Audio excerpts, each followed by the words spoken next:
Welcome back to Reliable Sources, where every day we're trying to keep track of the drip, drip, drip of the Russia investigations.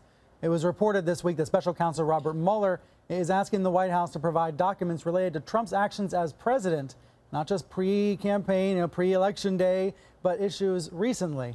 That request includes, quote, 13 areas in which investigators are seeking information, including statements about former FBI Director James Comey made in the presence of Russian officials, also the firing of Michael Flynn, and a meeting at Trump Tower with Donald Trump Jr.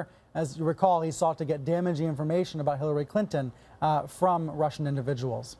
There's a lot to talk about here, a lot to unpack, including stories about Paul Manafort this week as well. So let's bring in Carl Bernstein.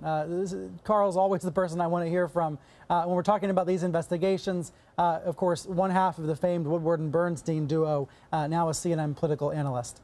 Carl, let's get right to what this week's stories mean. What do all of these various threads add up to in your mind?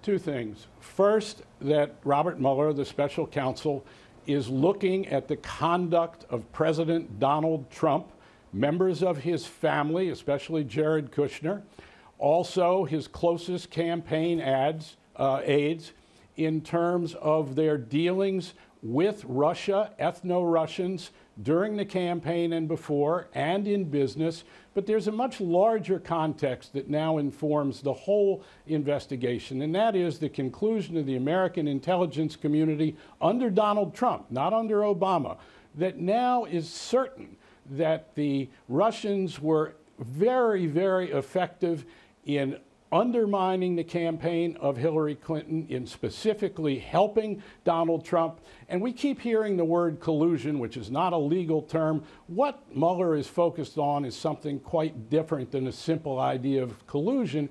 It's whether or not Donald Trump and those in his campaign, and perhaps his family and business associates, knew that the Russians were trying to help his campaign. And if they knew that, why didn't they blow the whistle on the Russians? Did they try to cover it up? Are they continuing to try and cover up that knowledge? That's the real question, not this word collusion, which Trump and the White House keep trying to focus on and saying, oh, no, we didn't collude.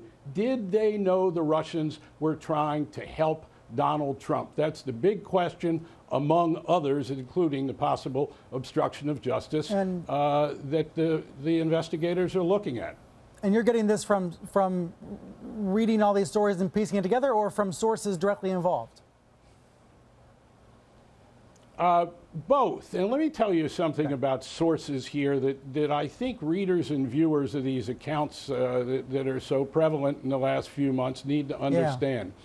There are more than 21 lawyers involved in this case, representing people in the White House, around Donald Trump, around his campaign, around his family.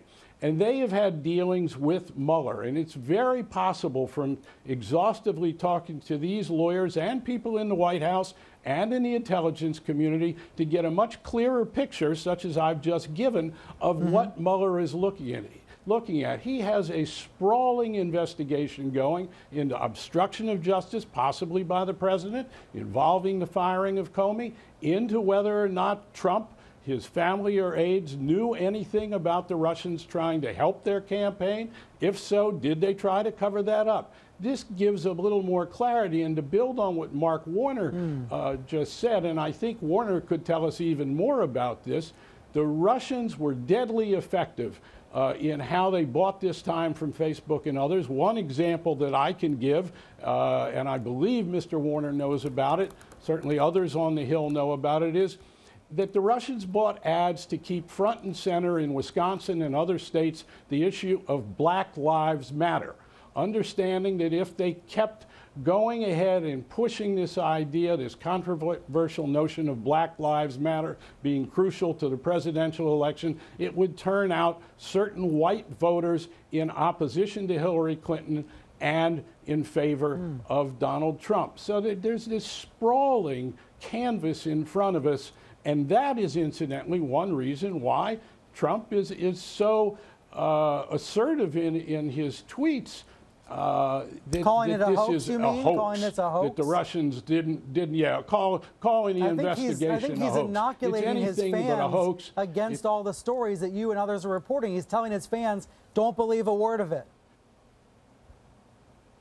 He's trying to make the conduct of the press the issue. He said that the enemy of the people is the press. Even more so, it would appear, than ISIS. He believes we're the enemy, which of course is absurd. Nixon and Watergate tried to make the conduct of the press the issue, but not to the extent that Donald Trump has. But the reason is these investigations are closing in on him, his family, and his aides. And if indeed there's nothing there and it's a hoax, then why has Donald Trump tried to undermine, demean, and obstruct, not necessarily in terms of a legal obstruction of justice, these investigations for 6 months at every turn? He's done everything he can, as have those around him, to keep these investigations from succeeding. Carl Bernstein, thank you so much. We'll talk again soon. Before we go to break here, one note about attacks against press freedom, much more severe than the United States. This is in Turkey, an ongoing assault against journalists there. You really have to hear this from the Turkish president. He recently tried to convince the audience at the Bloomberg Global Business Forum that many of the estimated 150 journalists jailed in his country are actually terrorists. Most of those you say are in prison aren't journalists. Most of them are terrorists. Most of them have had their names involved in many bombing incidents. Some of them have been involved in robbery. There are even some who've been caught robbing ATMs. Saying I'm a journalist doesn't make you a journalist. Most of them are like that. But unfortunately, when they say I'm a journalist, those on the outside count them as journalists. Sickening words from Erdogan. His explanation is insulting, and we have to keep saying so over and over again.